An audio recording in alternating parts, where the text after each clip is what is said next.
नमस्कार दोस्तों, आप सबका स्वागत है आपके अपने YouTube चैनल आपका गाइड पे। जो पिछले वीडियो मैंने आपको बताया था, आशा है आपने पूरा देखा होगा। श्रम कानून में क्या क्या संशोधन के प्रस्ताव भेजे गए केंद्र सरकार के द्वारा, जो कि कई राज्यों में भी लागू किया जाने वाला है।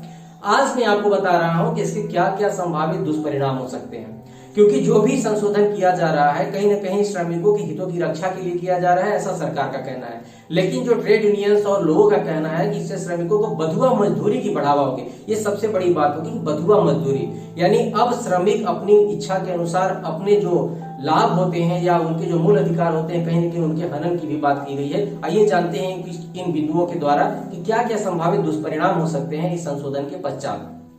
सबसे पहले तो उद्योगों को सरकारी और यूनियन की जांच निरीक्षण करने से मुक्ति देने से क्या होता है, कर्मचारियों और श्रमिकों का शोषण बढ़ेगा। यदि उसमें जो लेबर कोर्ट है, यदि वो जांच और निरीक्षण की मुक्ति दे देती है, तो उससे कहीं न कहीं श्रमिकों का शोषण बहुत तीव्रता से बढ़ेगा और तेजी से उनका शोषण होगा।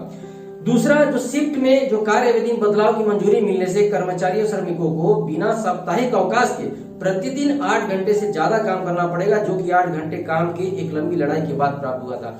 आपको बता दूं कि आजादी के पहले जो बंधुआ मजदूरी का चलन चलता था, यानी जो श्रमिक थे उनको जब मिल मालिक हो या कारखाने मालिक हो, उद्योग मालिक हो, वो जब तक चाहे तब तक उनसे काम लेते थे। यानी कि श्रमिक जो है उस समय कुछ हस्तक्षेप नहीं कर पाते थे।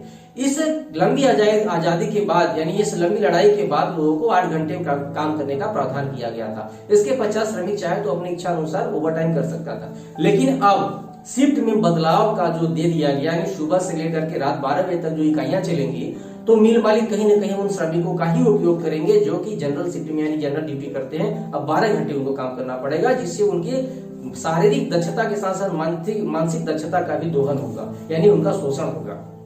तीसरा जो महत्वपूर्ण बिंदु है, श्रमिक यूनियनों को मान्यता न मिलने से कर्मचारियों श्रमिकों के अधिकारों की मांग आवाज कमजोर होगी और पूंजीपतियों का मनमाना बन पड़ेगा। मजदूरों के काम करने की परिस्थिति और उनकी सुविधाओं पर भी ट्रेड यूनियन की दखल निगरानी खत्म हो जाएगी। जी हाँ, जैसा कि अभी पिछले वीडियो में आपको मैंने बताया कि थर्ड पार्टी इंस्पेक्टर जो है कि पंजीयन का जो पंजीकृत होगा वही निरीक्षण करने आएगा, यानी लेबर कमिश्नर निरीक्षण करने आएगा। तो संभावित ये है कि किसी भी कारखानों में श्रमिकों की संख्या कितनी होगी और एक लेबर इंस्पेक्टर एक क्षेत्र में कितना ज्यादा इंस्पेक्टर कर सकता है, जिससे उनके शोषण की जो प्रक्रिया है वो बढ़ जाएगी। यानी ट्रेड यूनियन की भी मांग को जो है कि कारखाने खारिज कर सकते हैं। उद्योगों को ज्यादा देर खोलने से वहां श्रमिकों को डबल शिफ्ट करनी पड़ेगी, जिससे उनका शोषण बढ़ेगा। जैसा मैंने बताया कि इससे क्या होगा कि लोगों को ज्यादा काम करना पड़ेगा और वेतन और पारिश्रमिक जो है उद्योग मालिक अपने अनुसार तय करेगा। तो जाहिर सी बात है, जो मजदूर बिना बोले बिना कहे, यानी वो दबाव से अपना काम करेगा, सिर्फ वही टिका रह सकता है, अन्यथा मजदूरों को वहां से निकाल भी दिया जाएगा। ऐसा भी जो आर्थिक रूप से जो निर्णय लेने का शक्ति है उद्योग मालिक को दे दिया गया है। पहले यह प्रावधान था कि जिन उद्योगों में 100 से ज्यादा मजदूर हैं, उसे बंद करने से पहले श्रमिकों से और ट्रेड यूनियन से बात करनी पड़ती थी, दोनों का पक्ष रखना पड़ता था और उनसे अनुमति लेनी होती थी, तभी कारखानों को बंद किया जाता था। अब ऐसा नहीं होगा।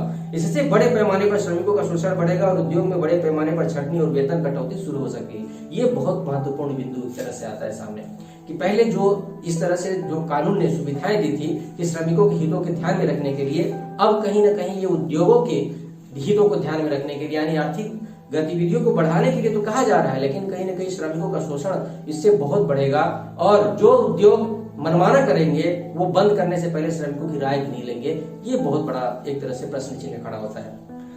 इस कानून की छूट के बाद ग्रेच्युटी देने से बचने के लिए उद्योग ठेकेदार यानी ठेके पर श्रमिकों की हायरिंग बढ़ा सकते हैं, जिससे बड़ी संख्या में जो बेरोजगारी की दर वो भी बढ़ेगी। यानी अब कहा जाए जो मिल मालिकों को जो आर्थिक रूप से शक्ति दी गई है उनको, यानी कानूनी रूप से, वो अपने मनमाने के अनुसार चाहे तो उत्पादकता बढ़ाने के नाम पे या मजदूरों के शोषण करने के लिए वो अपनी जो है मजदूरों की संख्या बढ़ा सकते हैं, जिससे और भी जो कर्मचारी हैं, जो हित हैं, उनके लाभ जो है प्रभावित होंगे। इसमें एक बहुत ही महत्वपूर्ण बिंदु आता है कि जो मूल अधिकार होते हैं किसी भी मनुष्य के, यानी जो श्रमिक हैं वो भी एक मानव है और उनके भी मूल अधिकार होते हैं।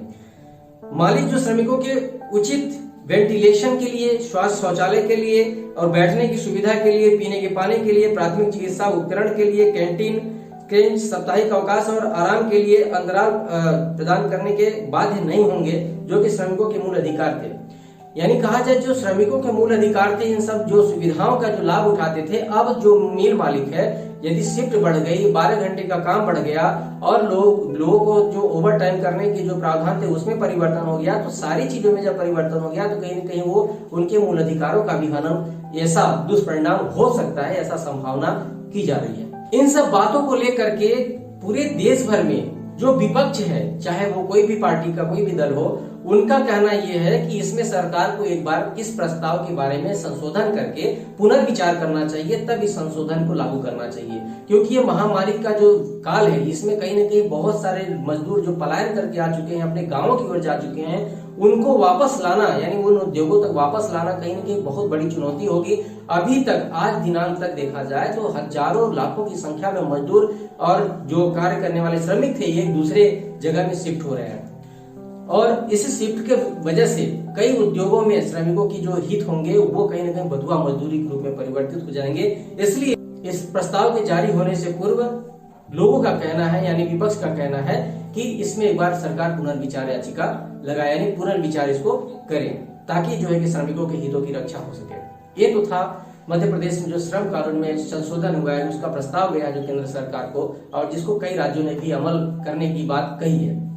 तो कहीं ना कहीं मनुष्य की जो कहा जाए हमारी जो श्रमिकों की जो हितों की रक्षा है उसकी होनी चाहिए, और सरकार को यह कड़े निर्णय लेने पड़ेंगे कि किससे क्या संभावित दुष्परिणाम हो सकते हैं और क्या फायदे हो सकते हैं, उन दोनों के बीच में सामंजस्य बना करके इस नियम को पारित करें। और इन्हीं सब शब्दों के साथ मैं आप सबका पुनः धन्यवाद करता हूं, और इस वीडियो को लाइक करें, शेयर करें और इस चैनल को सब्सक्राइब करना न भूलें। तब तक के लिए नमस्कार, जय हिंद।